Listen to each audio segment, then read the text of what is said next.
Thank you for joining us. This episode is part 1 of our podcast with the SAOL Project. In this first part, we speak with Gary Broderick, CEO of the SAOL Project.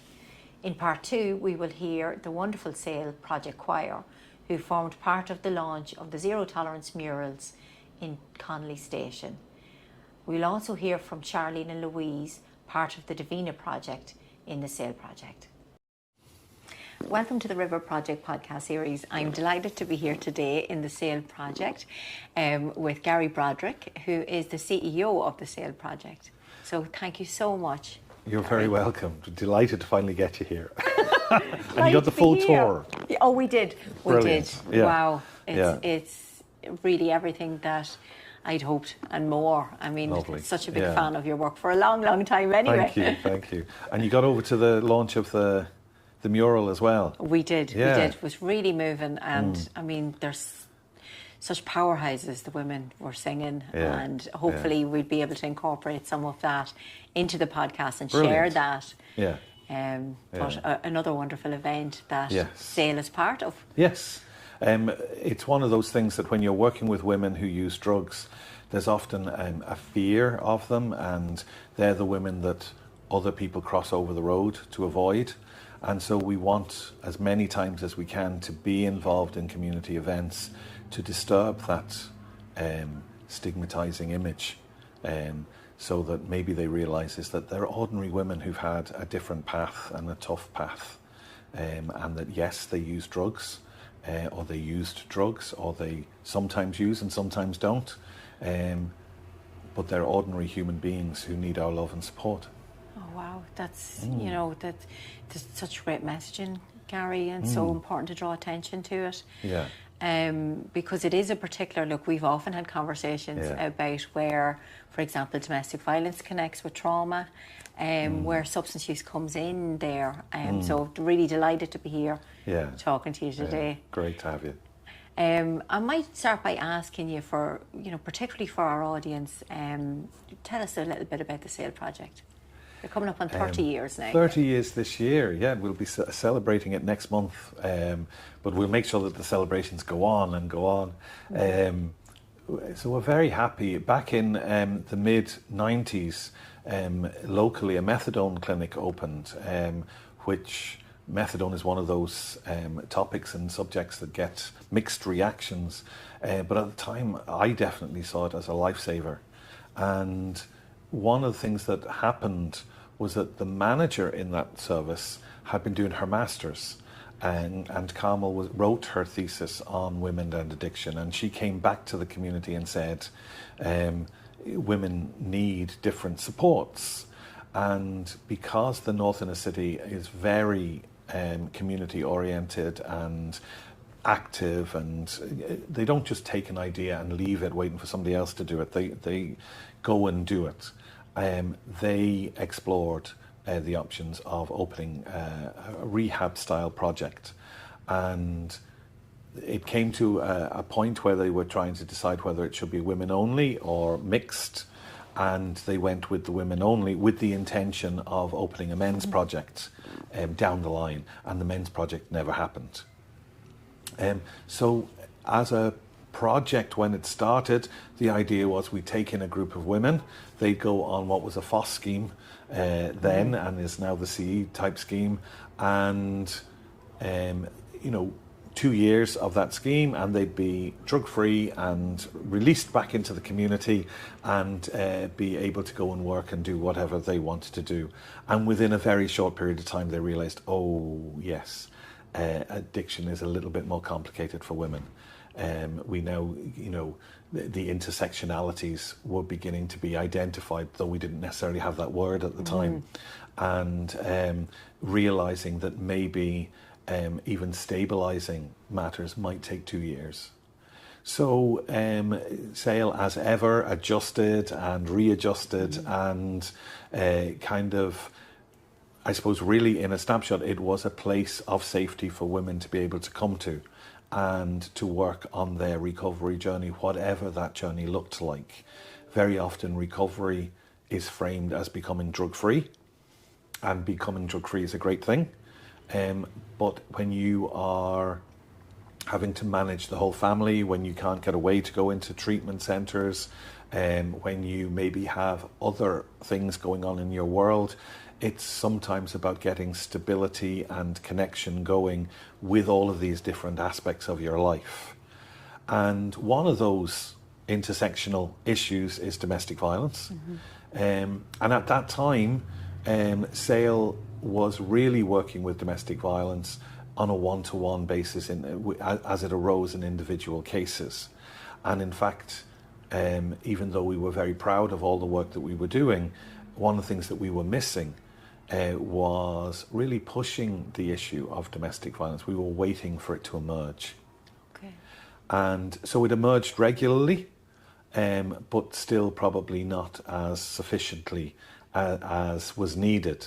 So we would have worked closely with women. Now, I wasn't in SAOL at that time. That was Joan Byrne and the late Kathleen O'Neill were two of the stalwarts.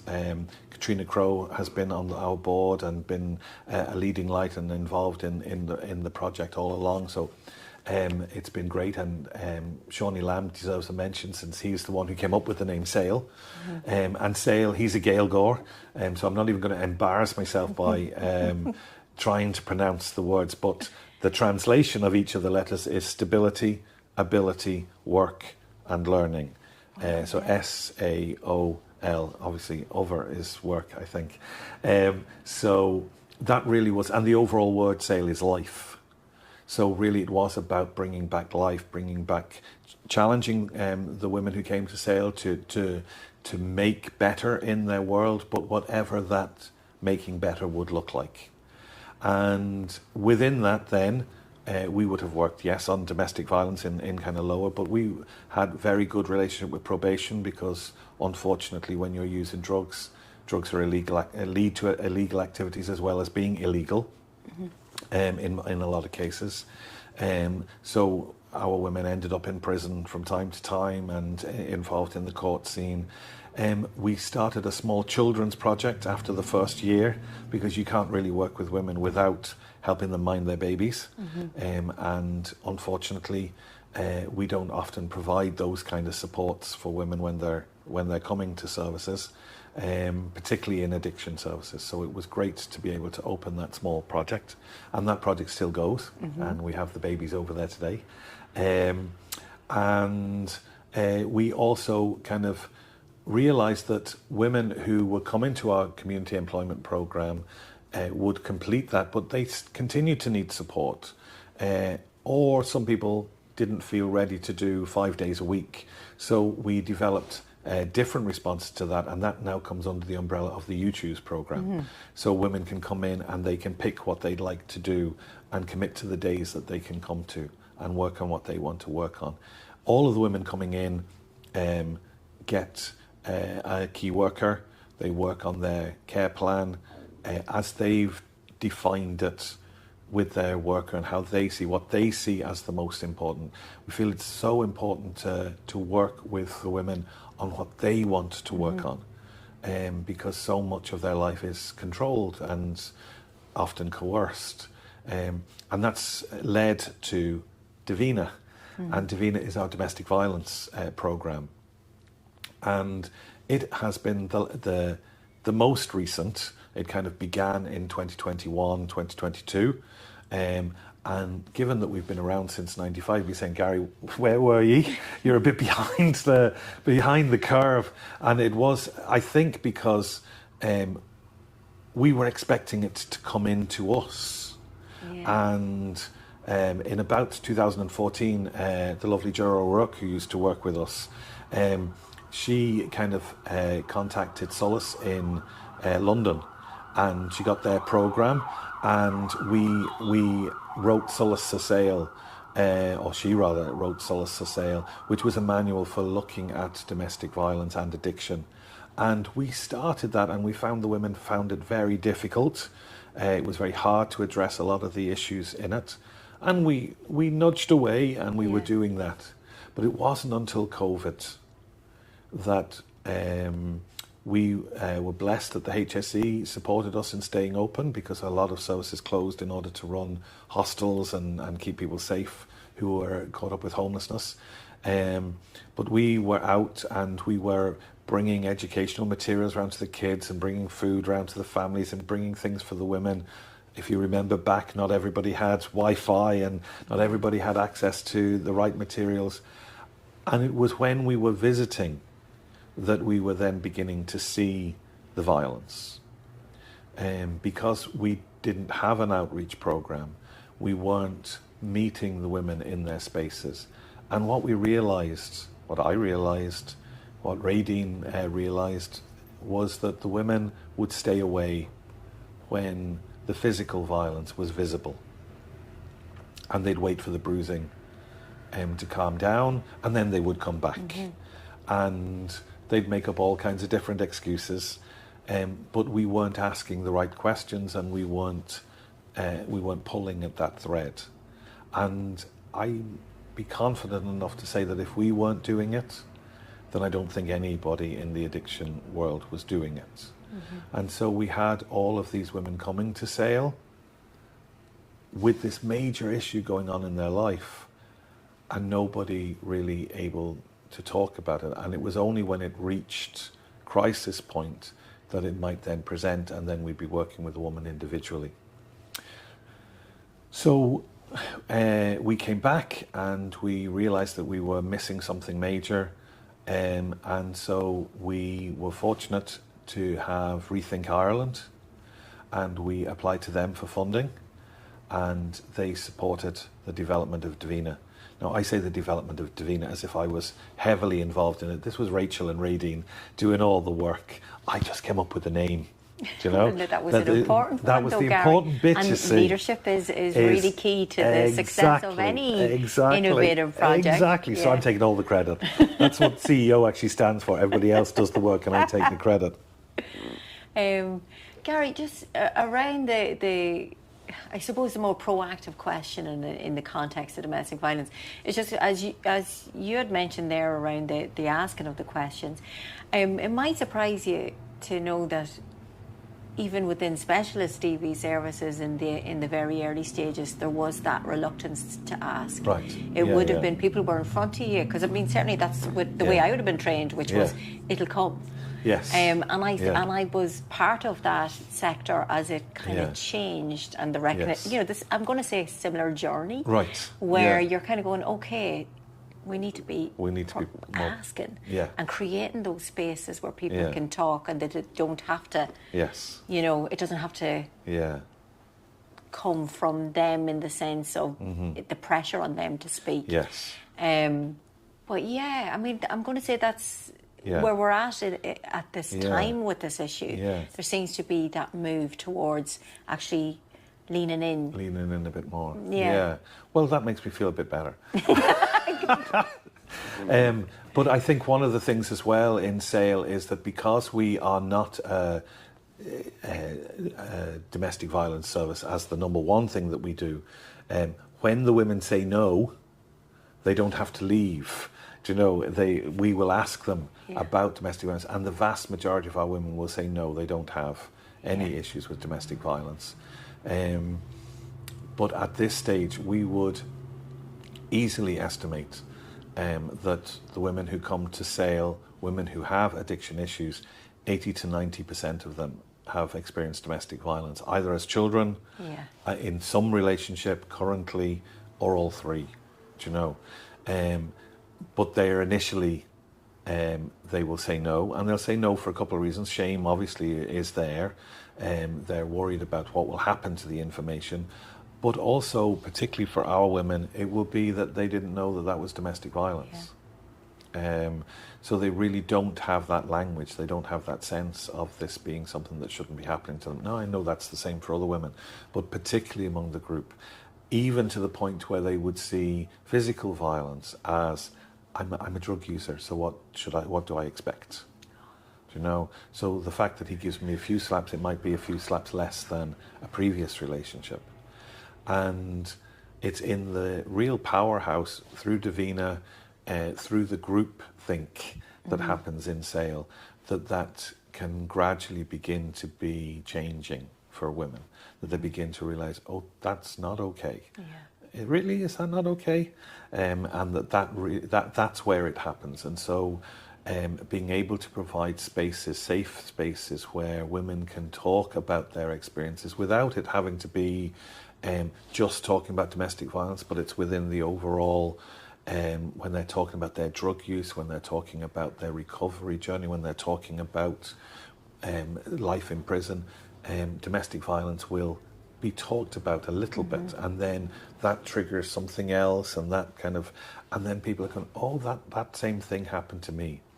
And because they're hearing it from their peers, then that conversation is happening and is happening more and more. And that has allowed us to be a lot more proactive then with women, rather than waiting for the next crisis, that we can begin to kind of do the work. But I suppose for me, one of the things that's so important in all of this is understanding the particular role that addiction plays in all of this. That we know a lot of the ways that partners can be abusive. And because we're a women's project, the vast majority of partners are male. There are female partners as well, and they can be violent too. It's not exclusive to the men, but we men seem to be very good at leading the way in those figures. But they can use the drugs, medication, access to treatment in very particular ways that maybe those not working in the addiction world might not be as clued into. And those working in the addiction world, if they're not thinking about domestic violence, might be missing. Yeah, I mean, No. isn't that such a challenge? Yeah. You know, where they intersect, and Yes. because I would have encountered that in the work as well, where specialist DV services, substance use addiction is not necessarily an area of, like a strong area of knowledge, and Yes. yet the flip side then in substance use addiction services, domestic violence wasn't. So it was about really connecting those two worlds closely. Yes. And I hope that DAVINA is able to do some of that work and do some of that heavy lifting with the manual and with the way that they're working together. But it's also about just alerting people to the idea that, you know, when a woman doesn't turn up for treatment, maybe it wasn't because she was too lazy or too stoned. It might have been that she wasn't allowed. It might be that she hadn't been given permission to leave the house. It might be that she's not allowed to go to treatment at all. So, you know, you might be saying, well, we get you linked into a methadone program, and she's going, he won't let me. So he comes home with his methadone and decides how much she can have today. It might be that she's allowed to take drugs only when he takes drugs. So her dependence may be less or more, but she's now absolutely dependent to follow his routine. Whether she's given access to prescribed medication, whether it's illegal medication, whether it's alcohol. So you have all of these kind of dynamics that go on, and then the threats that go with them. I will tell your family, I will tell your children, I will tell the social services, to control her. And then moving into the criminality, where lots of men start relationships by being the drug provider and very quickly coerce women into being the drug provider, and maybe through shoplifting, maybe through sex work, or whatever, ways of making money, and she suddenly becomes the one.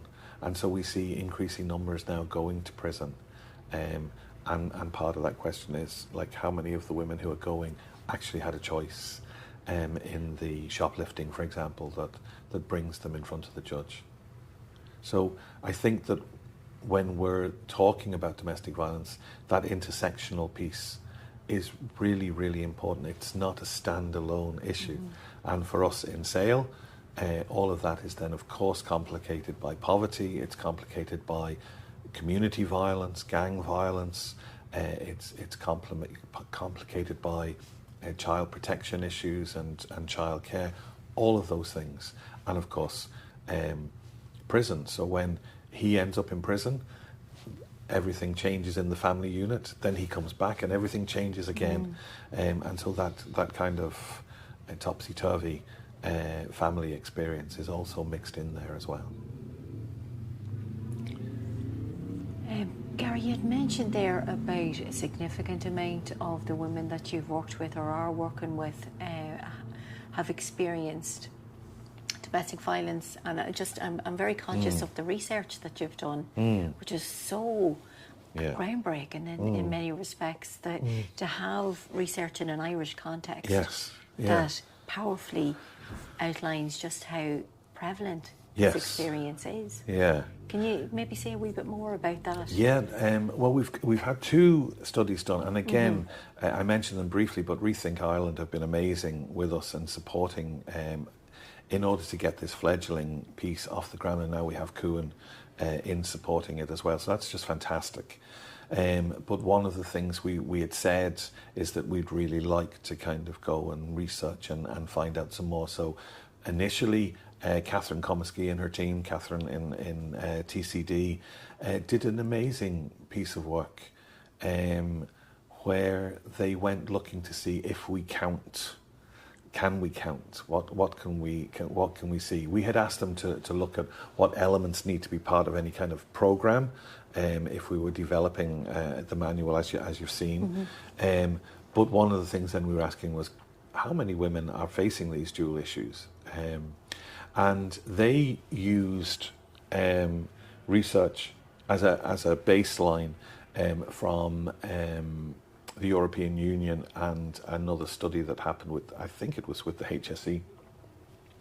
But basically, they used a figure only of 3% of women who were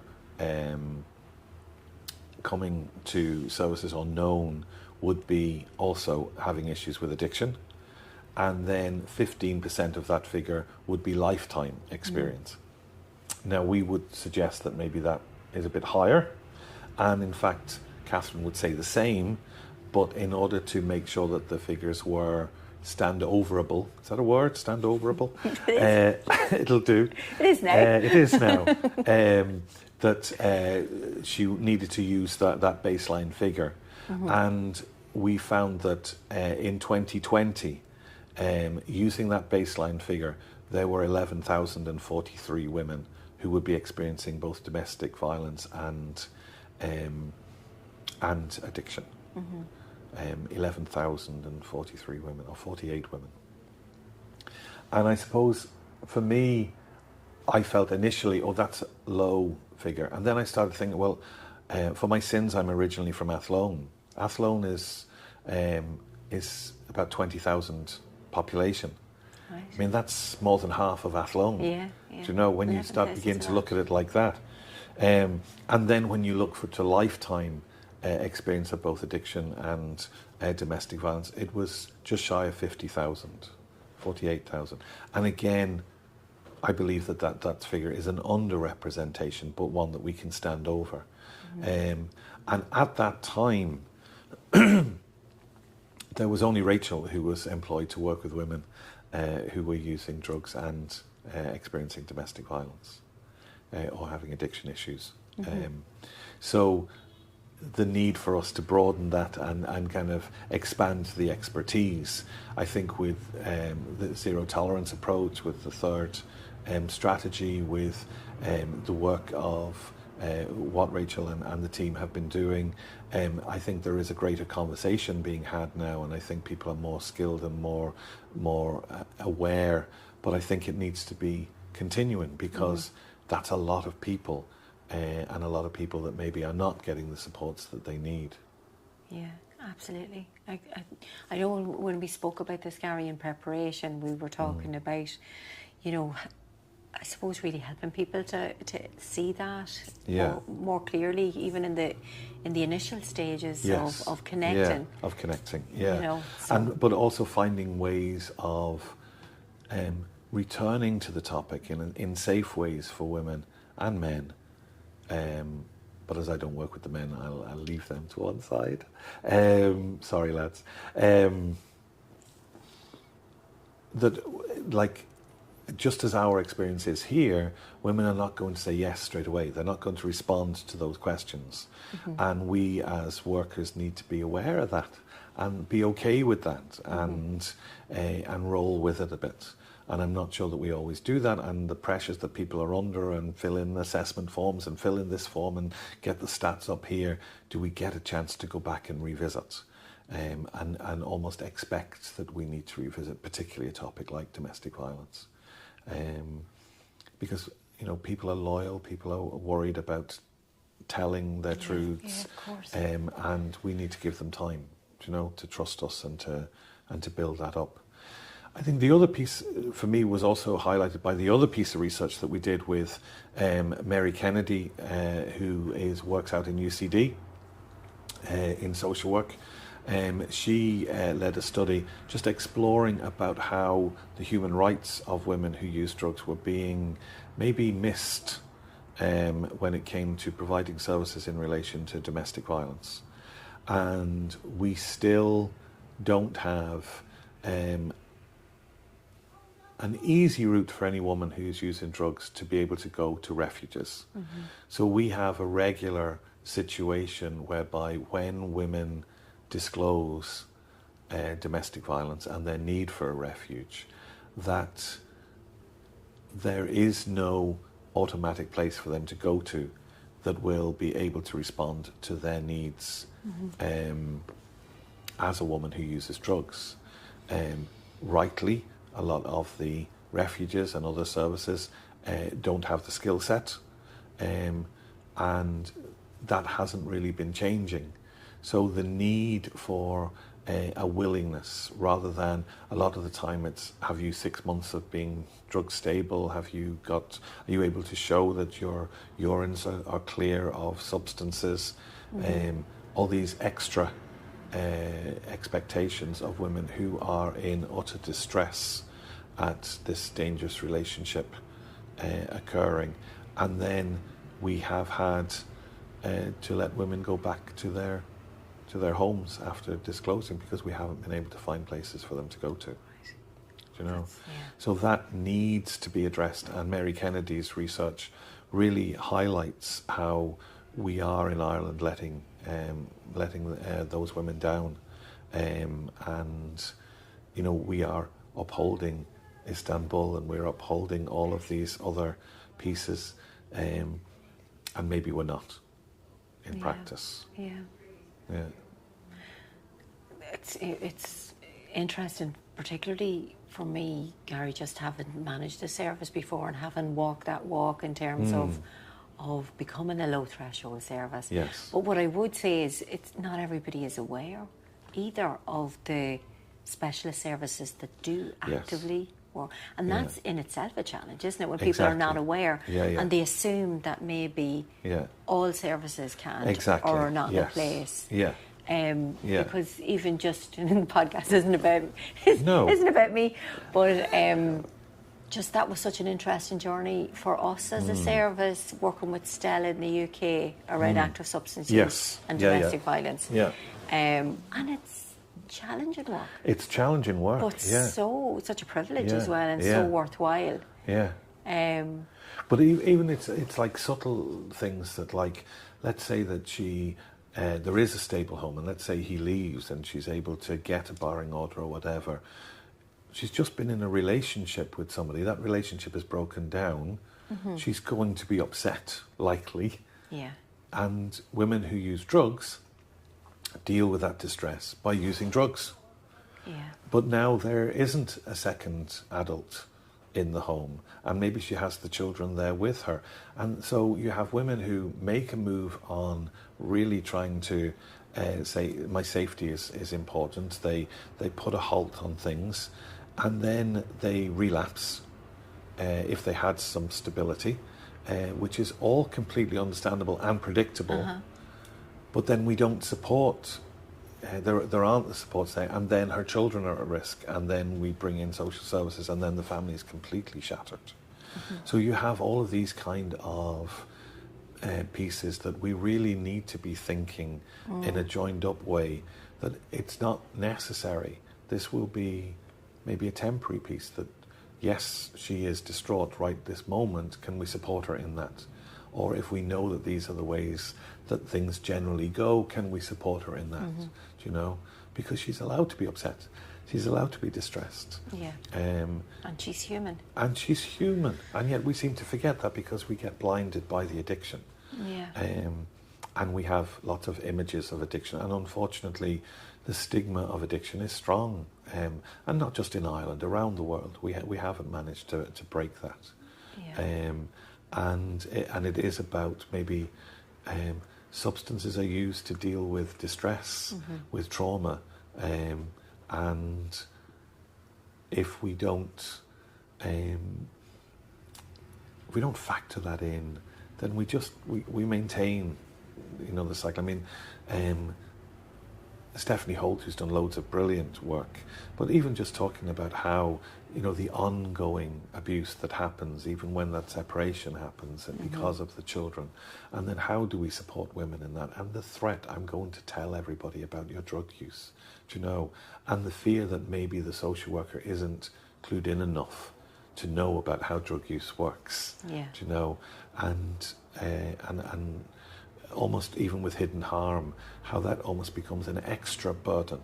It should be a support for families, and where families are doing okay, even if there's drug use happening, how do we keep them together to keep doing that, particularly when the domestic violence has been broken or stopped, or how do we keep that family together to make that all have been worthwhile? Because ultimately, if we don't, then women will stay quiet and just bear it in order to try and do the best that they can for their kids, however right or wrong that might be. I know. I mean, it's the layers, isn't it? Really, layers, Gary? And that's exactly it. It's the layers, and sometimes we're not complex enough in our thinking because of the pressures that each service or each part of society are under. But it is the layers, and that's. We were slow to the party in that, but as you say, maybe we all were. But it is about thinking about that, and if you're working in addiction and you're working with women, likelihood is domestic violence is going to be part of her story. There's a high percentage, and just factoring that in. Okay, how do we work with that, rather than it being something shocking and unusual? It's not. It's unacceptable, but it's not shocking or unusual. Yeah. And then leaving the door open for maybe a gradual disclosure or down the line, because I mean, when you're thinking about working in a specialist DV service, there's a strong possibility somebody's coming to you that they may be in a place of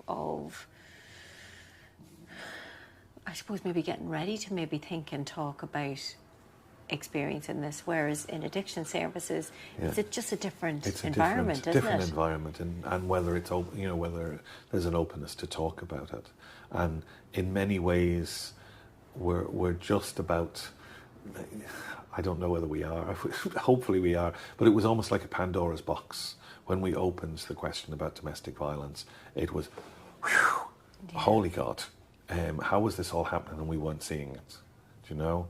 And now that we're saying, people are saying it, and that, I mean, we're blessed to have the team that we have, and they're experienced, they're good women who are there and creating a space where women can, come and be empowering for themselves, and talk and share and work things through, and that's amazing. But by God, were we blind to it? Even though we thought we were. We thought we were looking, but we weren't. Yeah. Oh, that's so interesting, Gary, and so, I suppose, applicable to a lot of different contexts where people bring new practice in, and all of a sudden, you're right, like the numbers haven't changed, but we just see them. We just see them. Yeah, exactly. And I hope that the women of SAOL feel seen. That's so important, isn't it? Yeah. So, Gary, in terms of the DAVINA Project, then what can you see coming from it, and what are your hopes for the future? Well, I think number one is that there is a safe place for women to come to, where they can have those two clear issues, as well as lots of other issues, but those two clear issues addressed and held in some way, so that hiding the violence or hiding the drug use doesn't have to happen, that there's a space for them to come into.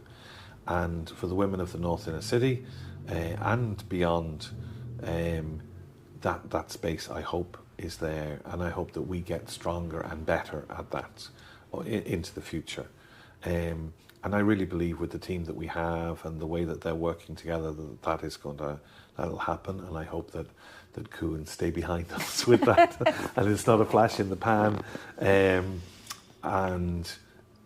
that I suppose with that SAOL can be a model for other projects.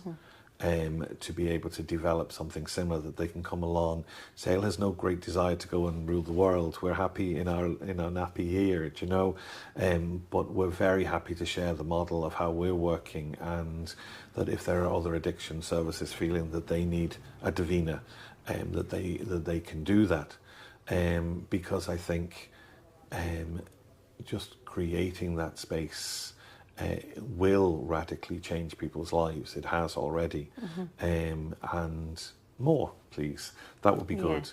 The second one really comes with that almost.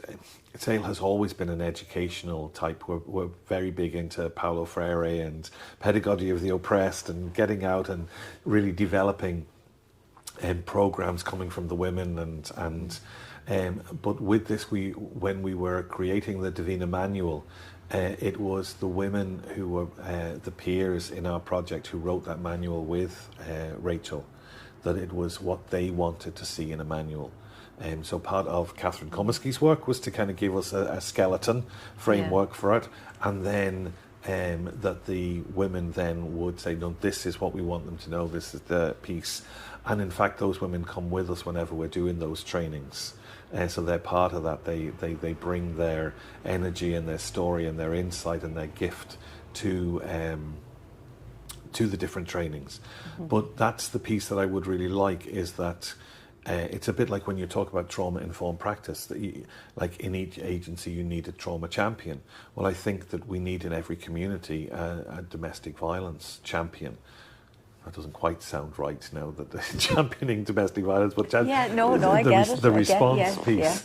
But that you've got somebody who's saying, no, hang on a second, there are women who are drinking, women who are using tablets, women who are using drugs, and do you know what, they might have domestic violence and they need supports too.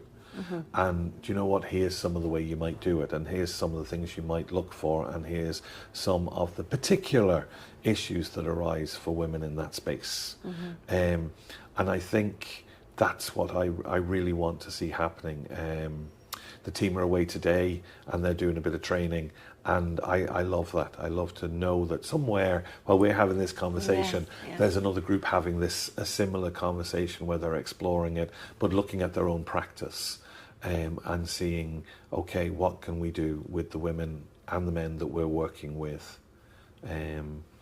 So yes, that's what I would, those two for absolute sure.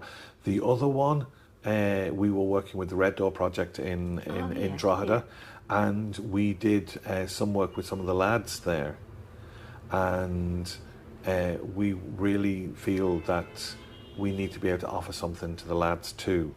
And the lads are both survivors of, and some are perpetrators of domestic violence. And we began our process.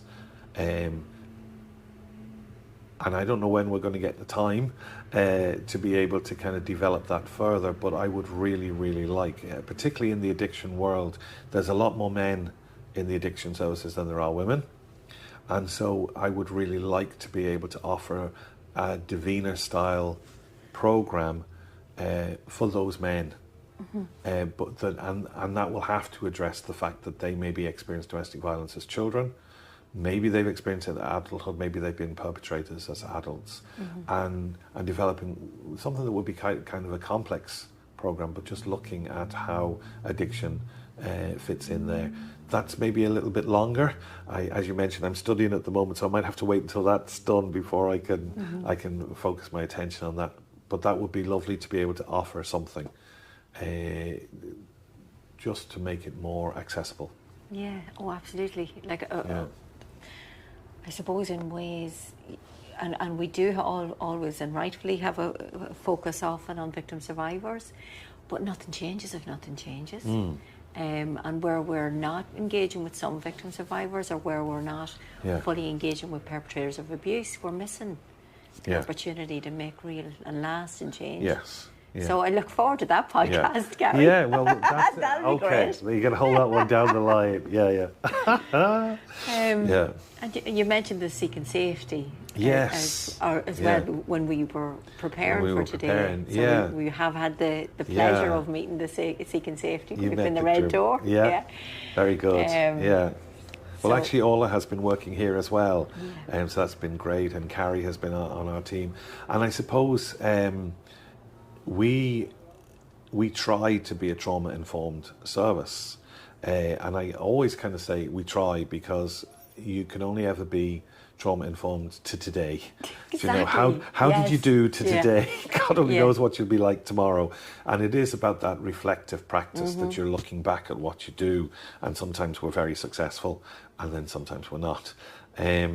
So one of the things in being trauma-informed is to be aware that when people have been through trauma, they learn that they're not that important, that their safety isn't valuable. In fact, they are both hyper aware of danger and then walk straight into it, because they're not able to see their right to protection.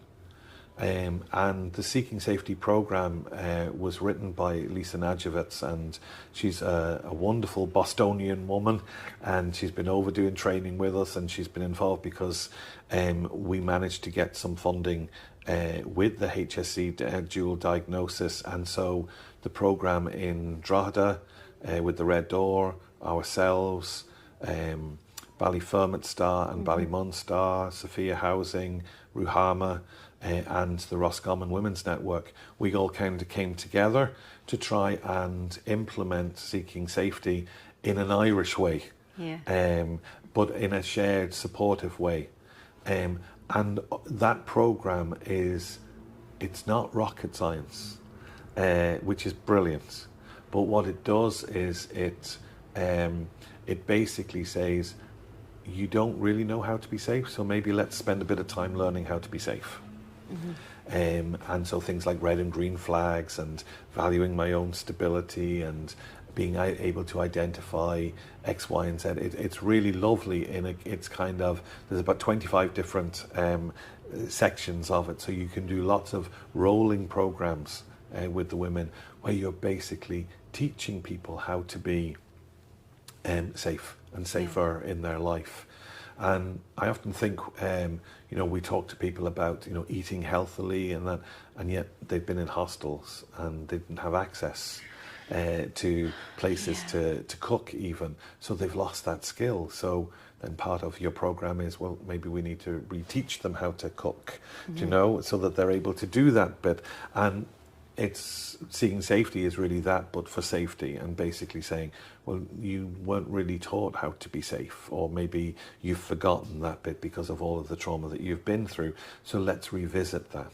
And I find, because it came originally Judith Herman, who wrote about complex trauma, and she would have been, if you like, part of the root of that kind of pathway, who kind of called out the need for safety before you then go to your counselling. And that's what, again, Lisa Najewicz in Seeking Safety saying is, let's get you learning how to be safe, and then you're ready to go and address your trauma. And it works then brilliantly for women who've been through domestic violence, because you're teaching them their right to be safe.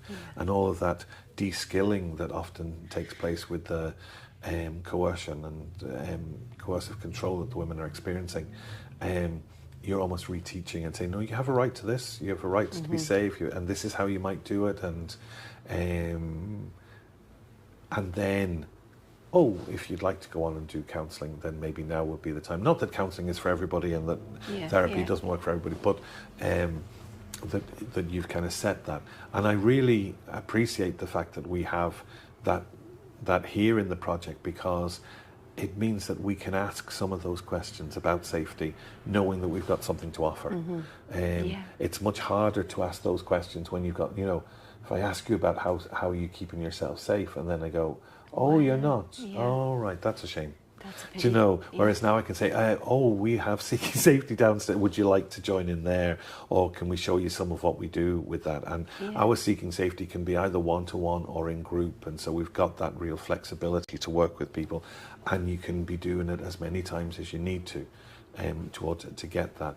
And because that in itself will bring a stability and a safety, and I believe it really adds to that kind of the overall care plan anyway, because you're giving people a skill set that they don't have before they're starting out. So it just kind of intersects beautifully with both the recovery journey for addiction, but also for the trauma that people have experienced and the current trauma of domestic violence. And trauma-informed practice is great. I'm a real proponent, but in Australia and Canada, in New Zealand, particularly where they're working with First Nations peoples, they've been noticing the systemic violence that people experience. And part of that systemic violence also includes domestic violence because of the stresses that are in the community, and not excusing it for that, but that's part of the dynamic. And so they are talking more in the literature of trauma and violence informed practice. And I really believe that we need to be thinking that way as well, that violence part is part of the trauma. And the trauma isn't just something that happened in the past. Whilst it has happened in the past for lots of people, it's also happening in the present. And domestic violence is a present trauma. And sometimes we have such unrealistic expectations of people in terms of their stability or their recovery journey, but they're going home into danger. How would you be if you were leaving your project and then going home into danger? And that maybe they're not ready to talk about that yet, maybe they're not ready to address it, that's their right. But we have to factor that into the way that we're thinking about how we work with them, particularly when so high a percentage are going to have that domestic violence in their story. And domestic violence comes not just from partner, but also from sometimes adults, teenagers, adult children, from parents who are frustrated or have been violent all throughout their lives. So you've got, it's all there, as well as being supplemented by the community violence and the poverty and the exclusions that can happen. Absolutely. So the systems that are sometimes traumatizing people. Exactly. Yeah. So Gary, you'd mentioned there, what really importantly the principles that you at SAOL work with and to. So trauma informed being one of them. Yeah. Because I know that's having that kind of structure in a project that is so fluid, I'm going to say, because it's moving all the time and learning and growing. And can you say maybe a wee bit more about just the principle, applying the principle lens to SAOL? I suppose some of it is really about, from a community development perspective, how we work with women. I mean, whether it's a value or whether it's a principle or whether it's a way that we work, Freire influences our thinking. Feminism really influences our thinking. And much of that is about what is your experience of everything, rather than we don't hold the answers. We're almost facilitating those answers to emerge. And like DAVINA wouldn't have emerged if we hadn't been open to reflecting and listening. I think BRIO, which is our program based around the prison, that wouldn't have emerged. Now, we needed Kuan and we needed the probation service to come on board and back us, and thanks be to God they did, but and they do. But it's that principle of really listening and creating a space where hopefully, I mean, we talk about being radically compassionate and a radical love, and I hope that we bring that.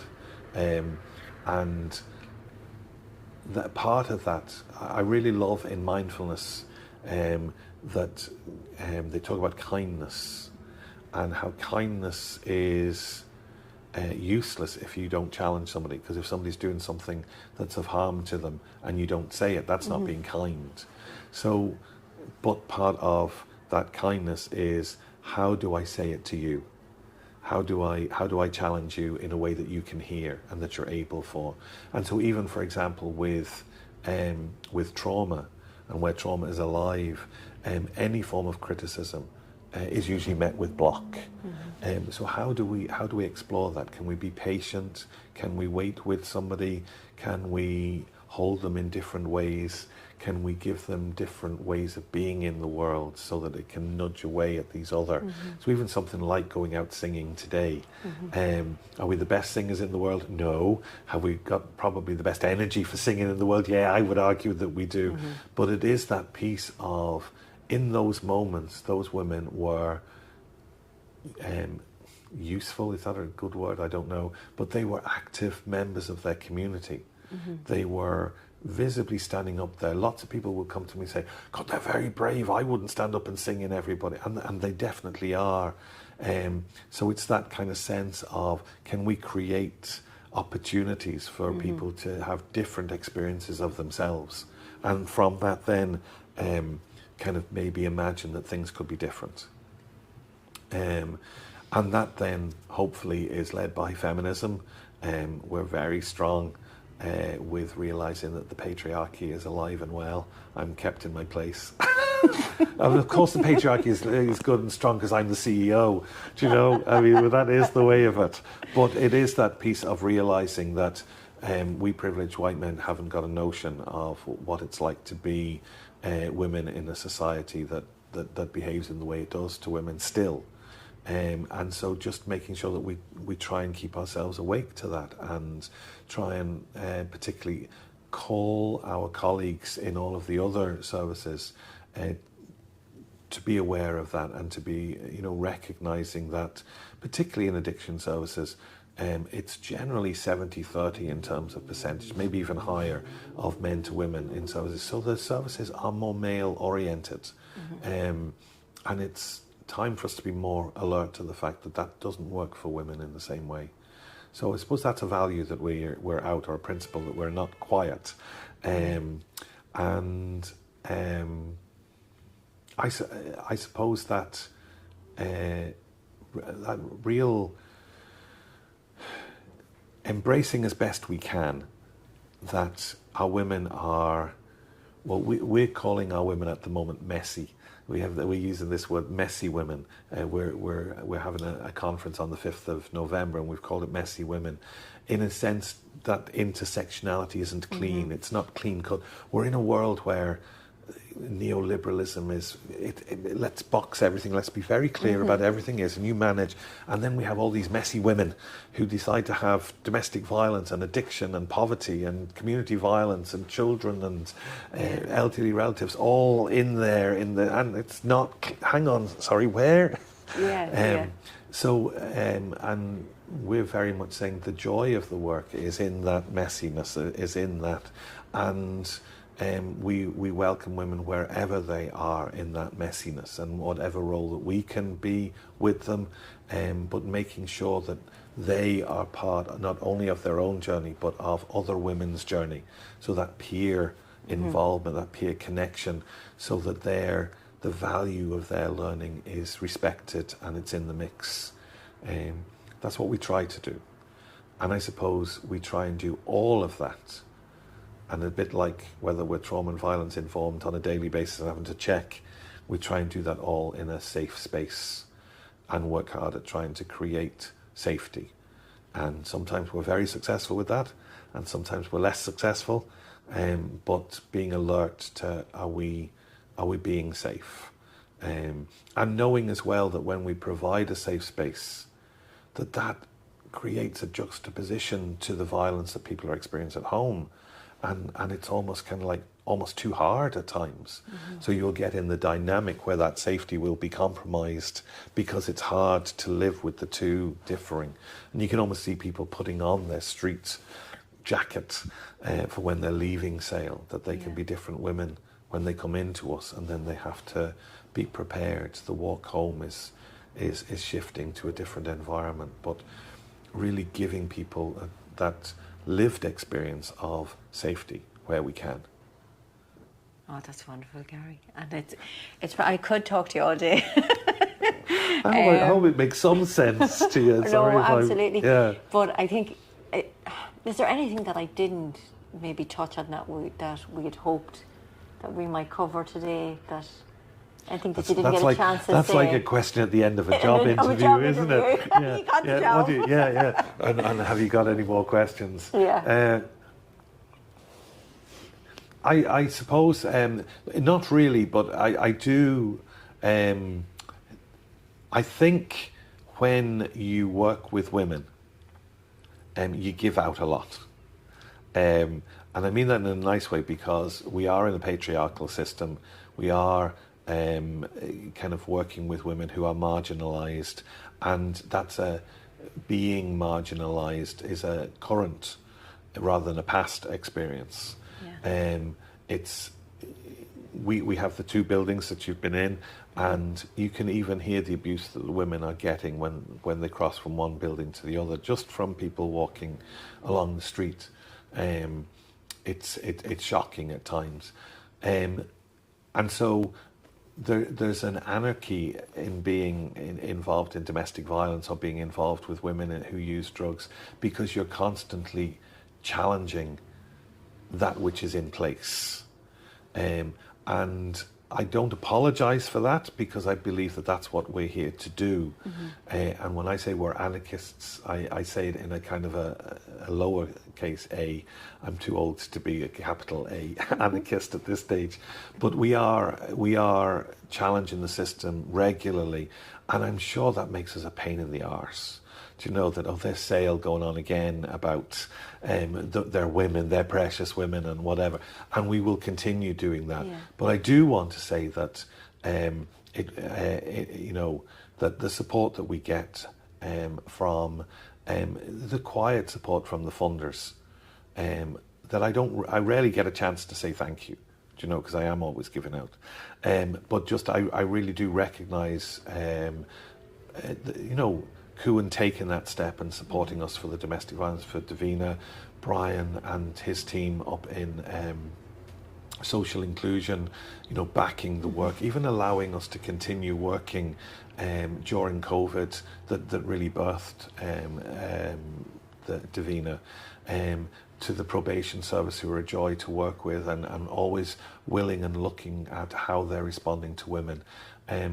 To people who are funding our children, so that we can get that break. And I don't want to go through them all in that sense, but it is that we are really part of the system while we're kicking against it a lot of the time. And just because we're on the podcast and I can get a chance, I just want to recognise that quiet work that people do, hopefully is anarchical. Is that the word? I don't know what the word. Anyway, it's still radical in that way, as anything that we're doing, and I really appreciate it. So it's thanks for that opportunity just to say that. Yeah, no, I think it's really important as well, because there are people contributing to change without even realising it. Yeah. And I hope that message is heard as well for those that invest in change. Yes. And make it possible, because the passion is there, the energy is there, and you can get really, I suppose, really what needs to be changed, but very practically. Very practically. You need money. Yeah. You need money. And a bit of time and. Yeah. So Gary, thank you so much. Very welcome. Very, very welcome. All that's left for me to do is to thank our listeners for joining us today, and encourage them to join us for the next podcast. Excellent. Thank you. Thank you.